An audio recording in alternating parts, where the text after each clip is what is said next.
Welcome to This Week in Real Estate with Jonathan Harmon. Listen in as him and other members of the J Harmon Home Team speak about all things real estate with local experts here in the Middle Tennessee area. Be sure to check out jharmonhometeam.com for more information and how to get in touch with our amazing team. Welcome to the show. Good Monday morning, everybody. It's Jonathan Harmon with J Harmon Home Team, powered by Keller Williams. And it is This Week in Real Estate. And you can see I'm doing like what would this have been? Maybe fourth grade, fifth grade kickball, right? Ghost man in the guest seat. So yes, Ghost man in the guest seat. Ghost man in the guest seat. I've got producer Trent back here behind the microphone.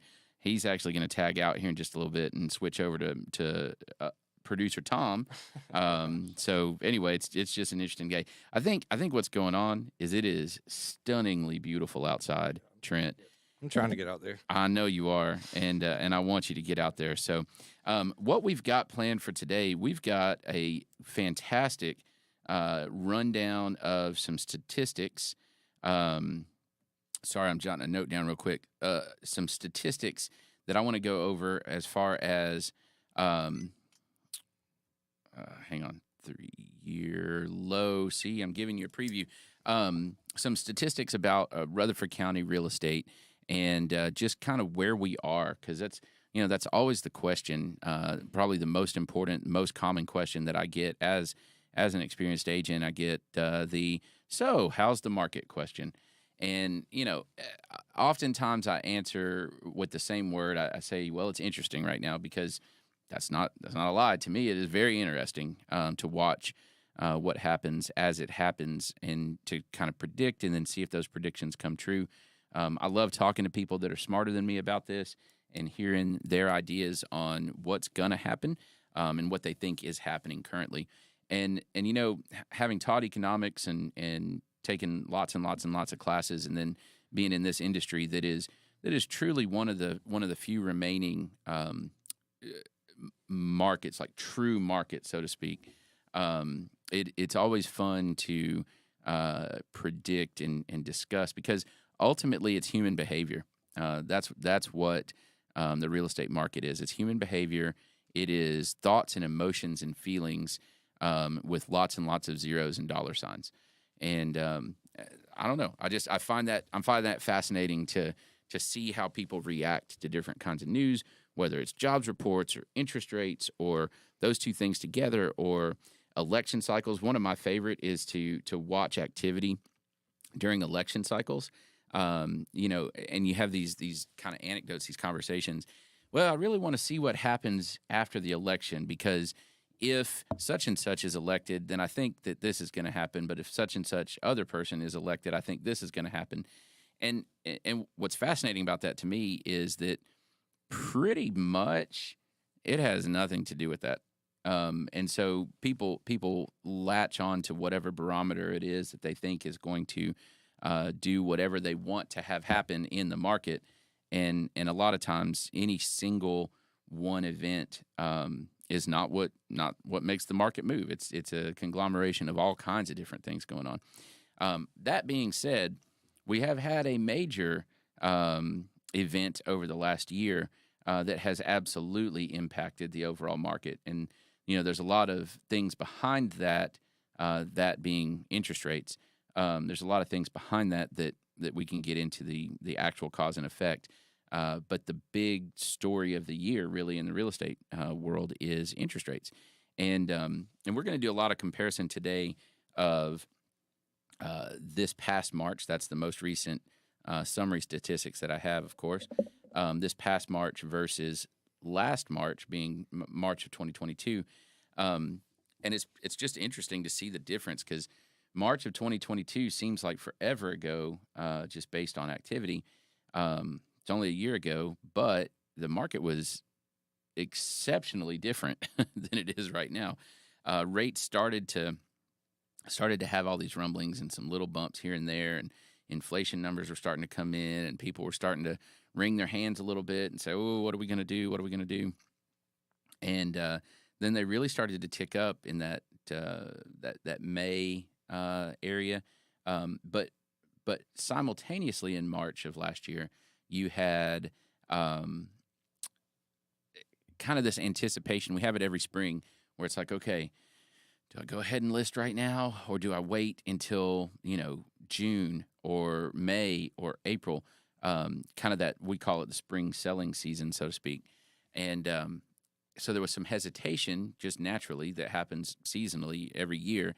And then you start having this rumbling about interest rates, and then all of a sudden we're interest rates basically skipped the 4s, went straight into the 5s from the 3s, and the market just completely shifted.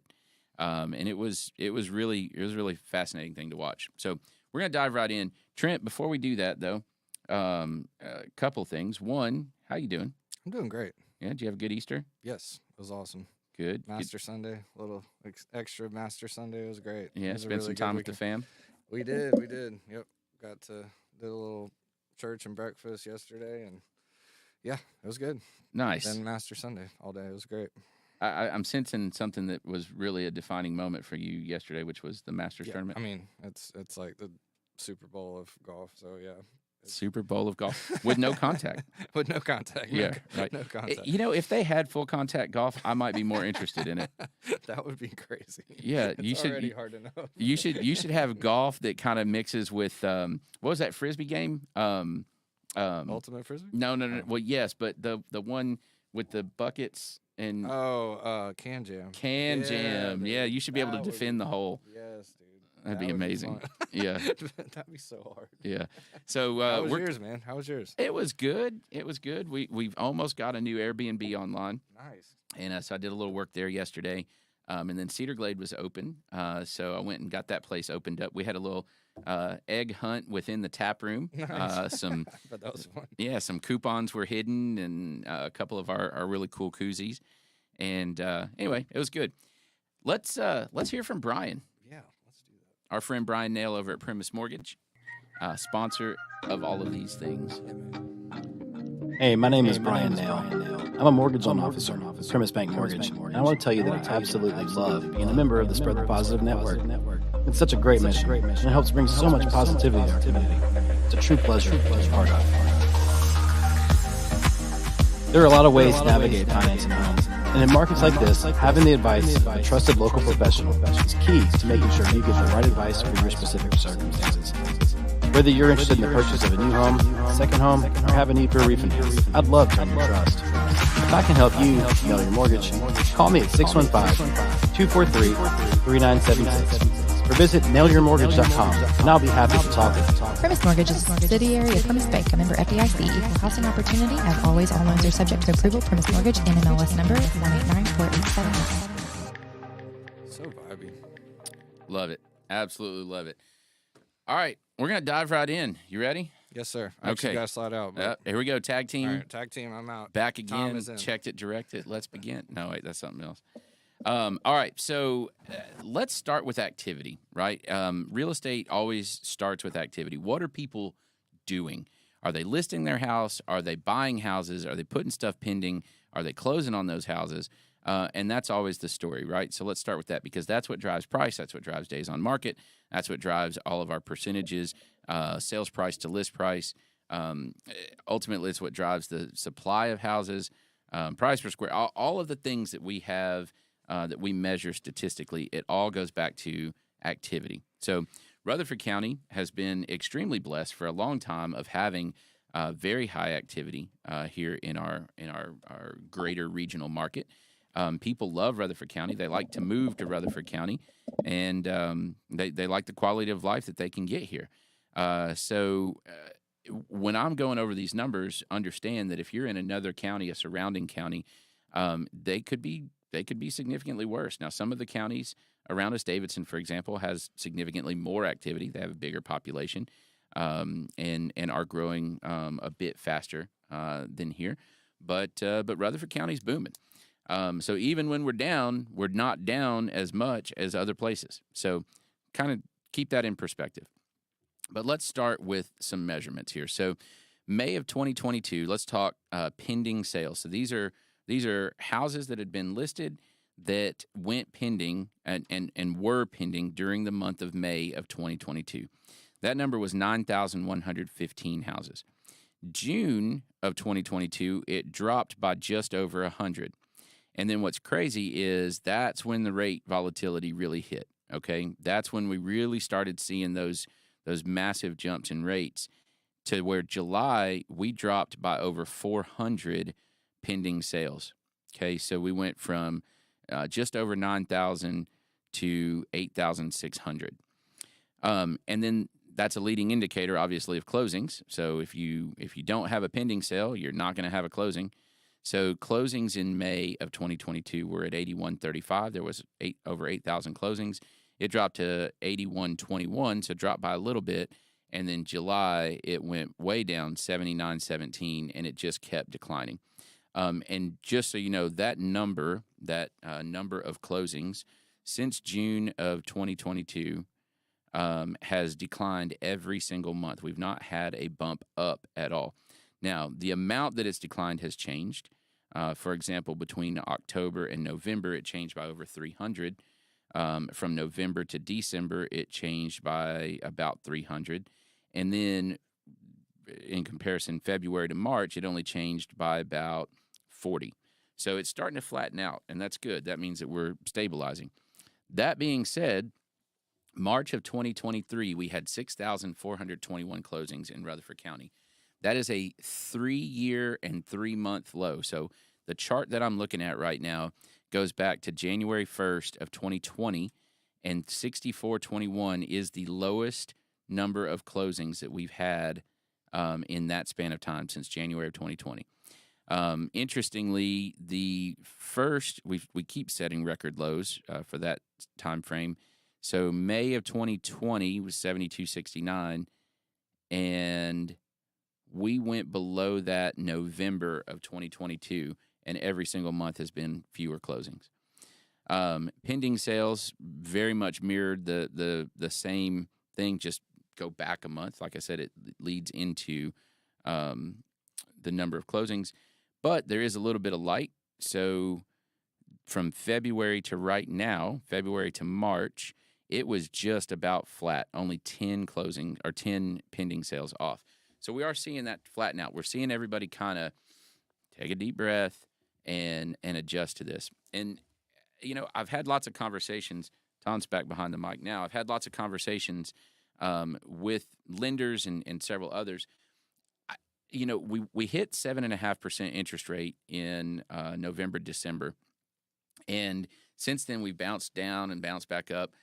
We've had a couple of days, very short time frames, where we've bounced into the upper fives, and then it'll bounce back up into the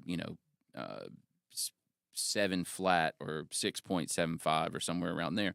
And so we've kind of narrowed the bounce a little bit. So we're not bouncing quite as high and quite as low. We're kind of like if you think about a pendulum, it goes real far, and then not quite as far and not quite as far, and we're kind of in that. And I think people are just adjusting to the fact that we're not going to have 3% interest rates. I hesitate to say never again, but it's going to be a while, a long while, if it ever happens again, before we get down to that. And so when people can adjust to that, when they can get a piece with that, then they start making plans. They start adjusting their plans. They start looking at, okay, if that's what that is, and that means that it's going to cost me this much for a new house, and they come to grips with it, so to speak, and then they make a move. And I think that's where we are. I think a lot of folks paused in September, maybe even in August, and they said, let's just see what's going to happen. And when what they hoped would happen didn't happen, then they said, okay, well, let's look at spring. And if they were going to make a move in August, they're not going to wait much longer than spring. And I think we're seeing that. I think we're seeing that flatten out, and I think we're seeing people get back in the market. The flip side of that, the other part of that story, is the new listings. And what we see is the number of new listings for that same 3-year span was at its all-time low in April of 2022.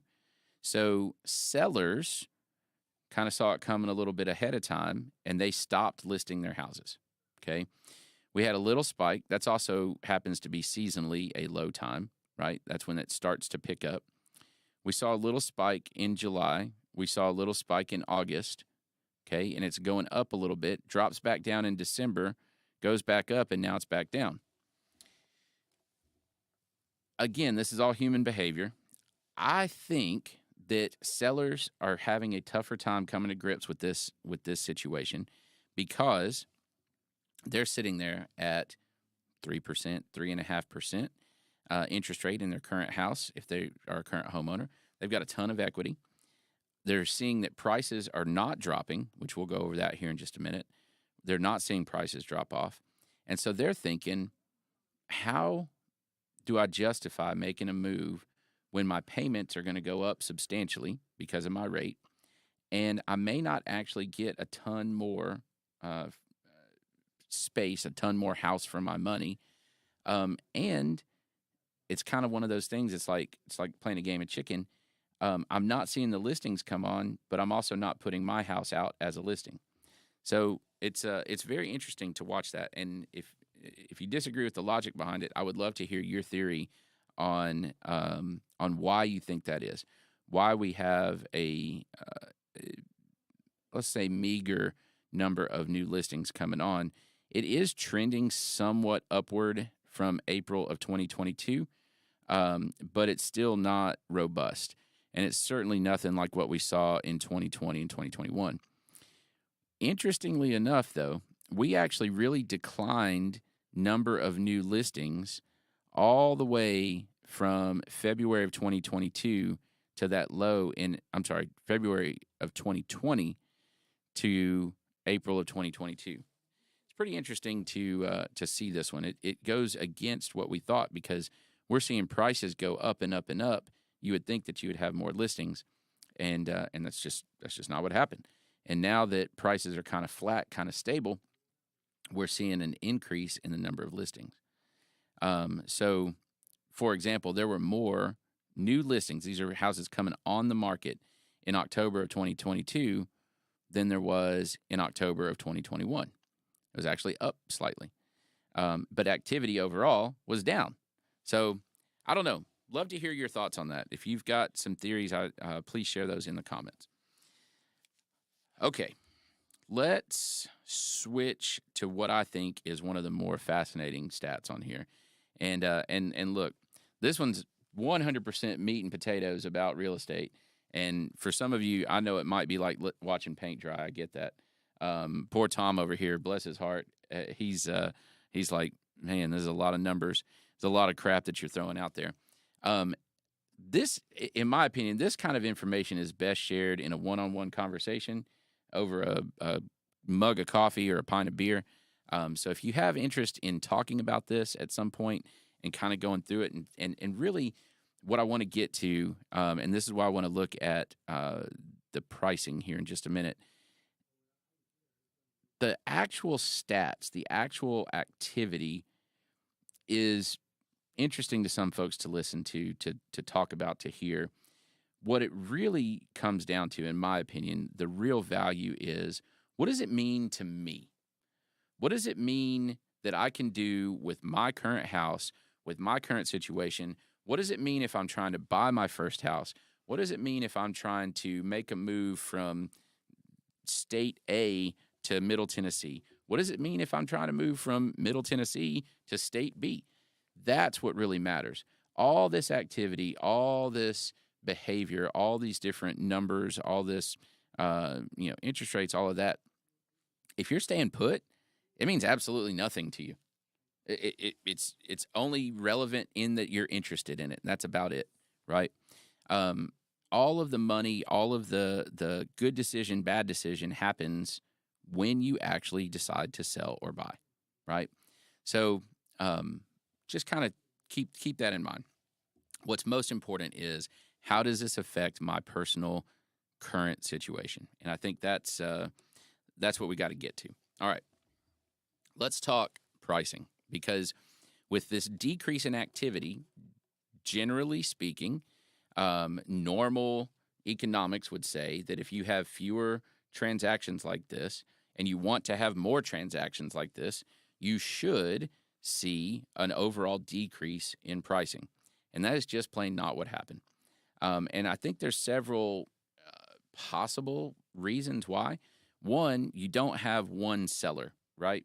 So if I'm one seller, if I'm the only person that has this product for sale, a house, for example, or this ink pen, I'm the only one that sells this ink pen, and the only way I make more money is to either increase my price per pen or increase the number of sales that I make of this.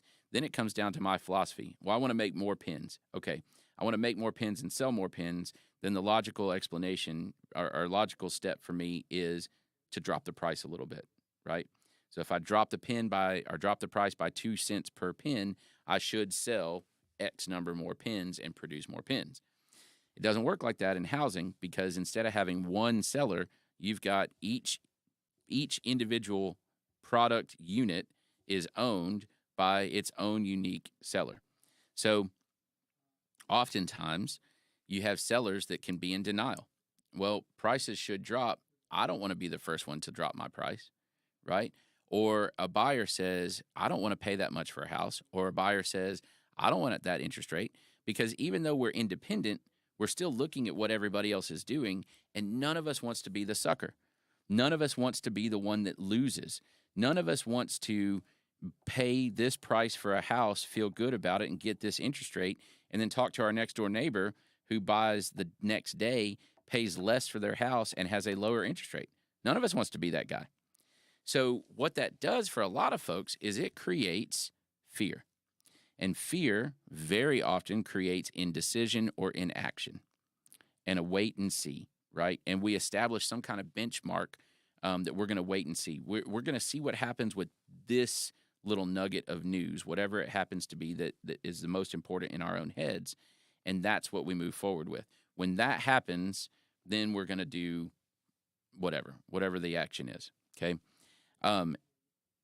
What that should do is, especially in a market like this, it should slowly but surely decrease pricing, because you still have sellers that have to sell, divorce, death, job relocation, whatever. And when you have sellers that have to sell, then they don't get the luxury of hesitating, right? And so in those situations, if you have significantly less activity on the buying side, but you still have to sell, you should start to see price decreases. And we just plain didn't. So let's go to, let's see here, sales price. So I'm clicking through some tabs here. I apologize for the delay. But sales price has been really interesting. So, you have average and medians, two different things that we talk about when you look through stats. I won't get into all the differences right now, but I like on the local stats like this, I like to look at the average, because that's where we can see any amount of movement. The median, for example, for us here in Rutherford County has literally been within $100 of each other since December of 2022, $419.9, and then it went to $420, and it stayed at $420. So median being that middle number, it just really hasn't changed. A lot of folks list at $419.9, they sell at $419.9, they agree to it, and that's very frequently a middle number. So let's look at the average, because this is where we can see micro differences in those numbers. What we see when we look at the average sales is that in August of 2022, we were at $433,138. Okay, that's the average price. So sum and then division of all the sales. And by the way, we're just looking at, in this case, we're looking at all property types. So single family, townhouse, condo, manufactured homes, et cetera, et cetera, et cetera. I've put no filters on what we're looking at other than we're looking just in Rutherford County. December, that average was $453,767. So from October to December, we went up average-wise by almost $10,000, okay? What we see right now for the month of March, the average was $456,740. So we only went up by about $3,000 from December to March. So in that 4-month run, we only went up by that much. Now compare that to 2021 to 2022. So October of 21, 354. March of 22, 389. So significant jump during that time frame. Now, in all fairness, that is an abnormal jump, right? We saw 31% appreciation year over year for the last 2 years. That's abnormal, okay? What we have right now, March of 2023 to March of 2022, going backwards, we still see an appreciation of 17.1%. So we're still up by 17%. That's crazy, y'all. In a volatile rate market, we're still up 17%. So it's about half of the previous year's jump from March of 22 back to March of 21. 31% then, 17% in this time frame, with interest rates almost tripling. Like, that is crazy. So when we start talking, well, I guess double and a halving is what they did. Interest rates did. So when we start talking about, I hear this, I'm going to wait and see if prices are going to drop. We're in a bubble. This bubble is going to burst. Prices are going to drop. You know, I'm waiting for a foreclosure boom, whatever. We hear all these things. I hear all these things that are the causes, sources, whatever, of inaction on the buying side. It's not happening. Unless we see rates go even higher than 7.5%, it's just plain not happening. Now, perspective.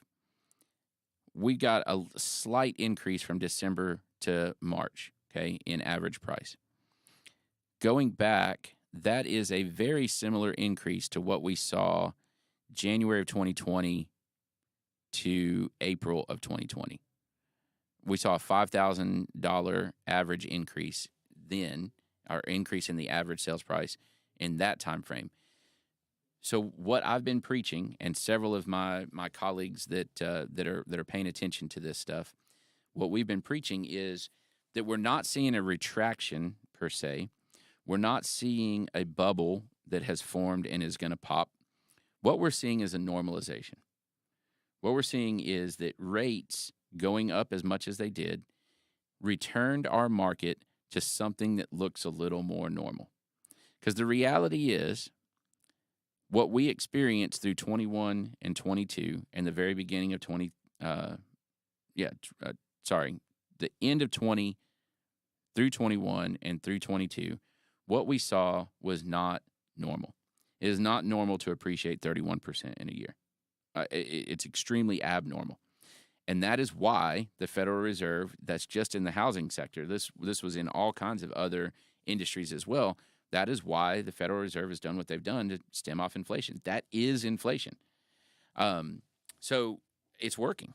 And we're seeing that flatten number. We want appreciation. We want boring numbers. We want to see 3, 4, 5, maybe 6% increases in a year's time frame. It's predictable, it's comfortable, it's something that people can plan on, and it's sustainable. And that's what we want, right? And that's what we're seeing. So that's a good thing. All right, now let's talk about this one. I actually wrote an email this morning. I do a Monday email out to people that are on my mailing list. If you're interested in joining that mailing list and getting this Monday email, it can be, honestly, it is whatever's on my mind on Monday mornings. Sometimes it's before coffee, so sometimes it's not even all that lucid. But anyway, today it was about this particular topic, and we'll go over this. Percent of the sales price to the original list price, and percent of the sales price to the current list price. And this was interesting because this really captures that idea that the market is based on perception, and the action within it is based on people's emotions. Okay, so here's what we found: percent of the original list price last year at this time. So this is in the month of March. So all the sales that happened in the month of March last year, the percent of list price was 102.4%. So what that means is, if we listed it at $100,000 and we hit the average, then that house would sell at $102,400. Okay, so above list price, significantly above list price. This year, that was at 102%, not the 0.4. I'm coming back to that. This past March, it was at 100.1%. So we dropped by 1.9% as far as the percent to list price. So we're basically getting exactly what we list it for when it's currently listed and somebody writes a contract. Okay, the percent of original price last year was 102.4. This year it's 99.1%. So it dropped a bunch in a year's time. Why is that? Well, here's what I think is happening.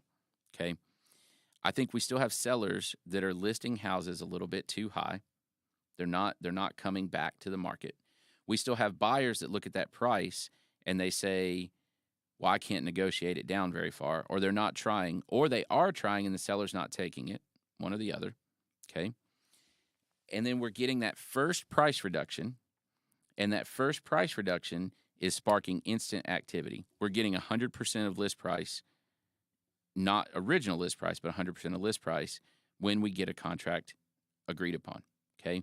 So it's sparking immediate activity off of that first price reduction, because we're also 99% of the original list price. So there's price reductions happening constantly.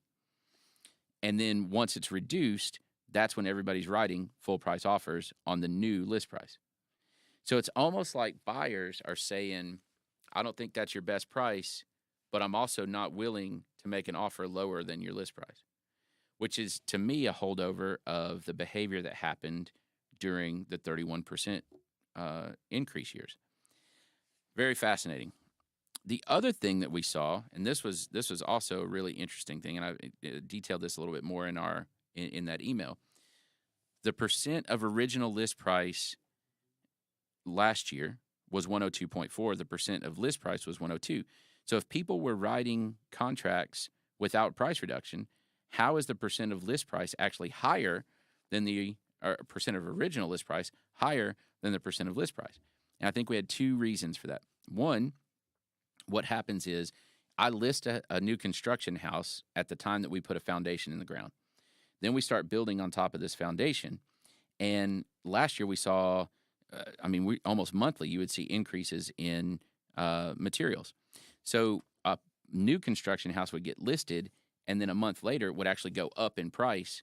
And people don't typically write contracts on a new construction house until they can physically walk through the house. So by the time it's framed, the price has gone up. If they had written when it was just a foundation, they would have got it cheaper.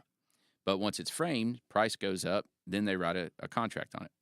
The other thing that we saw is when we were getting contracts or offers that were agreeing on contracts that were above list price, there were some agents that would actually go in and bump their list price up to whatever that contract was. To me, that's not an accurate representation of what happened. What actually happened is this $100,000 listing, that didn't happen, by the way, but just for argument's sake, this $100,000 listing, we got a contract at 105, so I go in and immediately change the price to 105, so it looks like we got 100% of our list price. And hopefully I'm going to trick that appraiser into thinking that we're not trying to go above list price. Well, that happens some. And again, I think that these numbers that we're talking about are probably skewed by some of that activity, which I don't love that. But anyway, it happened. Now, let's go back. So remember, we're getting under contract at 100% of list price, but only 99% of original list price. So now what we're seeing is people are listing it here, they're dropping it, and then they're immediately getting that. And I've seen this. I've had multiple offers on my last, 4 listings, but we're pricing it correctly. So what does this mean to everybody? What this means is that the price absolutely drives activity, and that miniature, slight variations, just small movements on pricing sparks activity, okay? So let's say that we list your house at $500,000 and we have crickets chirping. Nobody's coming in, okay? It doesn't necessarily, sometimes it does, right? Maybe we're way too high, hopefully not. But sometimes it just takes a little bit of movement down maybe even only $10,000. Maybe it's $25,000. I don't know. We'd have to read the specific scenario for your particular circumstance.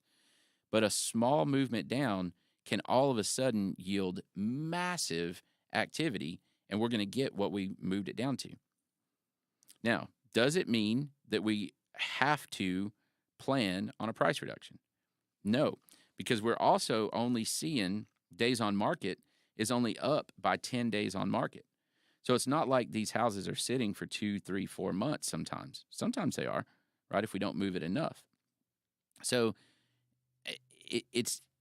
I think what it does is it brings back to the forefront that accurate pricing, predictive pricing, and intelligent pricing is absolutely the key in our market right now. If the house is priced correctly and presented well, it's going to sell, and it's going to sell at whatever you list it, okay? But if it doesn't, if you miss by a little bit, and sometimes it's just a little bit, quick action is your friend, right? Be realistic, okay? Our average days on market right now is sitting at 18 days. So if your house goes to that 30-day mark, you're way above average. And if you're way above average, then that pricing is going to suffer even more because people are still looking at a house that's listed for 30 days going, wonder what's wrong with it, which is crazy, but it's where we are. So anyway, that's my spiel. That's the long version of So How's the Market? Hope you found it useful. If you have a particular circumstance of your own that you'd like to discuss, if you want to kind of see how you fit into all of these numbers, I would love to talk to you. If you want to talk rates and purchasing power, that kind of thing, definitely give my guy Bryan a call and let him talk through that with you. If you want to really nerd out a little bit, then call both of us, and you and me and him can all get together and sit down and bounce all the numbers off of each other. It's so much fun to do that. But definitely bring coffee. I guess that's it. Tom, you got anything over there, buddy? Anything going on in Tom's world right now? Not really. Not really? No, just, doing all things, spread the positive and, creating content for amazing companies like Keller Williams. Yeah. And the J Harmon Home Team. Yeah. So To the Moon Creative, spread the positive. There's this beautiful little thing kind of blossomed there, and Tom's got a fantastic studio, just kind of catching you guys up on some stuff, and brings a ton of knowledge. And what's really cool is there's some cool stuff happening, some new offerings that are happening between To the Moon and Spread the Positive, that if you've got a small business, or if you've got a large business for that matter, and you're struggling a little bit with content creation, content placement, things like that, that is an area that Spread the Positive and To the Moon are going to be able to really, really help some folks out on, right? Yeah, I mean, everything from short form content to interview style things. A new thing we're doing now in the process with a couple of agents is actually talking with a few about going to some of their bigger listings and doing these like walkthrough tours, and where they can essentially just have this video of a beautiful walkthrough that they can email a client and go, look at this kitchen and look at this amazing view and all those kind of things. And we could film that in high quality up to 4K, and kind of change the game on hopefully how people are going about doing things, much higher quality than just that of whipping out a cell phone. That's right. Have you seen some of the really high end listings? I haven't seen it too much in our area, maybe a little bit, but you see it in some of the multi-million-dollar listings where they do the vignette tours. Have you seen that? The livability videos. I've seen a few of them. Yeah. Some of them are pretty cheesy, but they're good. Like, beautiful family opens the door and comes in and pours himself a drink at the wet bar or whatever. You know what I mean? Anyway, I think those are cool. That's a life goal. One day I'm going to do a vignette video for one of my listings. There you go. Well, you know how to find us. You could contact us at spreadthepositive.net. You can give us an email, follow us on social media. Also follow at TTM Creative, which is essentially just our production side of things, all things Spread the Positive. So yeah, we're happy to help tell the story. Whether it's a story of a house, you want to sell a car, you want to just talk about your business, talk about whatever your passion is. We're here to help you tell that story, and not just tell the story, but show the story. I don't know about you, but one of the things I look forward to most, even as a child, was show and tell. Yes. And anyone could tell a story, but you know what? If you could tell it in high quality, multi-camera, and in a way that's short form, easy to share on all platforms, on all cell phones, all devices, that's there's something about that. And to me, especially if you're a professional, you should go for the highest quality you can get. Well, what you don't want to do is have the delivery method obscure the message, right? And that's what when I started doing Table Talk, however long ago it was, the quality obscured the message. So, and I really can't stress that enough. Like, that's what you don't want to do, is have a phenomenal story, have a great message to share, but people can't watch it or can't listen to it because the quality is so bad. Oh yeah. And on top of that too, I think the one of the misnomers about what we do here, as far as being a content creator is, people think they have to have this fully formed idea and they can come in and tell us exactly. And the truth is, one of the things that we with To the Moon Creative, that's why we have the word creative in this, is that not everyone has a creative mind. Not everyone can see the vision. So it's just like a chef. It's like, if you go to a grocery store, there's pieces and parts everywhere. You don't know where to start. So it's, you come in, basically what we are is, imagine you walked into a grocery store and you're like, hey, I want to make, creme brulee. Great. We know exactly how to make creme brulee. Come with us. We're going to buy all the ingredients. We're going to show you how those ingredients all put together. And we're going to make a creme brulee that is with you, that is going to be hopefully way more and better than you ever imagined. And it's going to be your version of it. That's it. So that's what we do. And, that's, you get creative direction, and on top of that, you have a team. And that's one of the other reasons why, like, when I started TTM Creative was, we have if I look our little logo, we have a little rocket ship. It's like, well, we have the rocket ship. You want to go on this journey? We have the rocket ship. We have the flight crew. Jump in the pilot seat, man. We're going to take you there. So yeah. And, for a lot of folks, they have the idea, but they don't even know what is possible. You hear this sometimes. They don't know what they don't know, and so they don't know what we even could do with it, right? And man, one little brainstorming session with Trent and Tom, and all of a sudden, you're going to be excited about your idea. You're going to be excited about sharing your idea. You're going to be excited about getting sponsors to get on your rocket ship with you. Yeah. It's pretty cool. And if you've got that story bottled up, if you've got a passion, you've got something that you want to share, you kind of owe it to yourself to at least have a conversation with these guys. Yeah. And the misnomer, again, and one of the other misnomers with the content creation field is, lots of people think to themselves, oh, I have a cell phone. I could do this myself. But tried it, been there. Yeah, it was terrible. And what they're missing out on, they don't realize, like, especially with Spread the Positive, all the things we're doing together is, we have a team of people. We have literally, like, before we'll go on a shoot, we'll actually, we have 2 or 3 different social media gurus that we have partnered with that'll tell us, like, what's trending, what's right now, what's the average watch time on a 1-minute video. Should we target shorter videos? Is funny in? Is sexy in? Is serious in? What's in? Is these silly TikToks the way to go? And sometimes it's all of the above. You have a nice mix of all of it. Mm-hmm. And at the end of the day, it's like that. Again, that's what you're getting. You're getting expertise. You're getting the creative mind. And again, you're getting people who are all in, making you the absolute best content that you can. And, again, if you're a small business owner, if you're a real estate agent, how important what you do is. A lot of people don't realize how important the right real estate agent is. They don't realize how important the right mortgage guy is, because they know things you don't. They can do things you can't.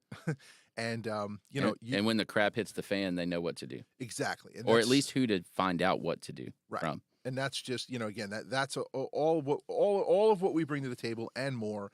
And again, the greatest part about Spread the Positive, especially if you're a local business, is our connection level. I mean, this is so connected to the community, and one of the goals with Spread the Positive is to be able to, make this a network where, we have all our clients and all of our contacts just sort of knowing each other, helping each other, being, it's like a one hand washes the other, and we're helping facilitate that.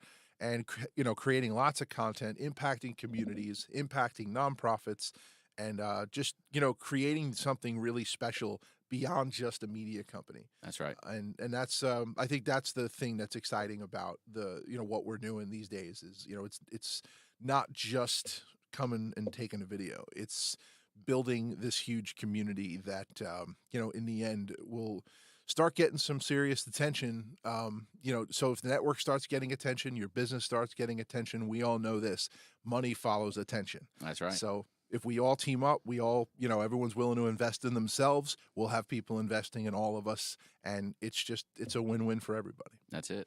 Couldn't have said it better myself. All right. So if you've got an idea, let us know here at Spread the Positive. And if you've got a need for housing or mortgages or anything like that, let me know that as well. And we're also starting a new division. It's a singing telegram division where Jonathan Harmon is going to show up at your house and sing to you whatever it might be. It could be happy birthday. Yeah. It could be congratulations on your new home. You've got a new baby. The best thing, we're actually running a special right now. If you want to break up with someone, you send Jonathan and he'll sing a very mean song to end that relationship for you. No, actually, I just sing Freebird.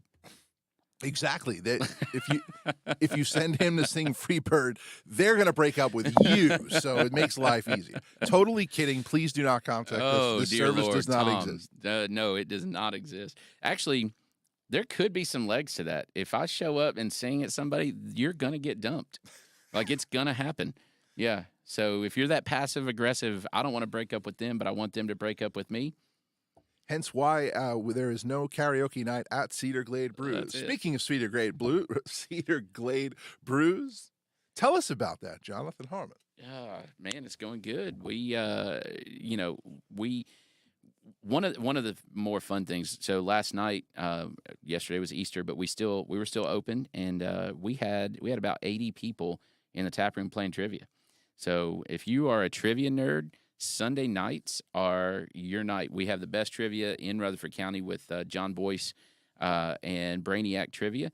It's interactive. You got like a buzz-in thing. You got TV screens everywhere. You got all kinds of fun stuff going on.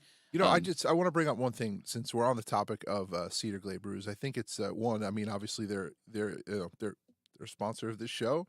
They're a big part of what Spread the Positive is making happen. But really cool story for me. Brief story. Is Trent and I actually sat down at a local business, Borough Business Labs. We sat there for a meeting, and they asked us if we wanted a beer, which kind of blew my mind. Never walked into a place for a business meeting and got offered a beer, especially at 11 o'clock in the morning. But hey, this is Tennessee. Let's go. Let's do this. They hand us these cans, and these cans were custom for the business. That's it. I was like, where did you get these? And I got to say, it was impressive to me that they had this custom brand of beer that had their logo, their name on it, and they got that from Cedar Glade Brews, and I never knew that was a thing, and I think that's an amazing tool to wow somebody, even to the fact that, like, if you're trying to impress a client, what if you had custom beers for your client, like this has your logo on it. Yeah, that was a total fluke how that all evolved. Yeah. And, they maintain our website. They do some reputation management. They do several things for us on the content and digital presence side of things. And they work for beer.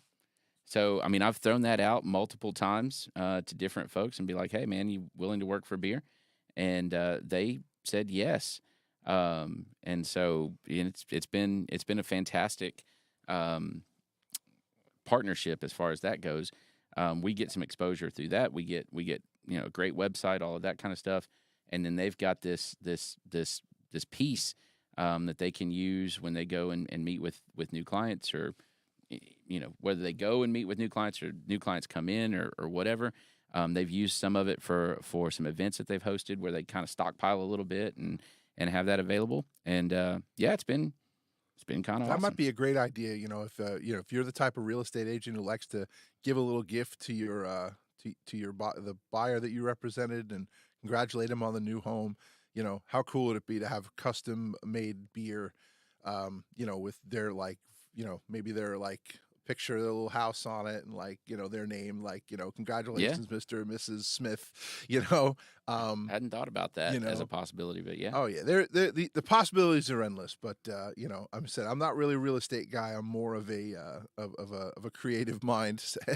But at the end of the day, man, love what you guys are doing over there at Cedar Glade Brews. It's a really fun place. It's not your to me. It's not your typical brewery. It's definitely a beacon in the community. It's not one of those dark, dingy bars. It's this really well-lit, bright, fun place where, it's a local business. So, people should support that. Yeah, well, I appreciate that, Tom. All right. Have a fantastic rest of the week. We'll talk to you guys again real soon.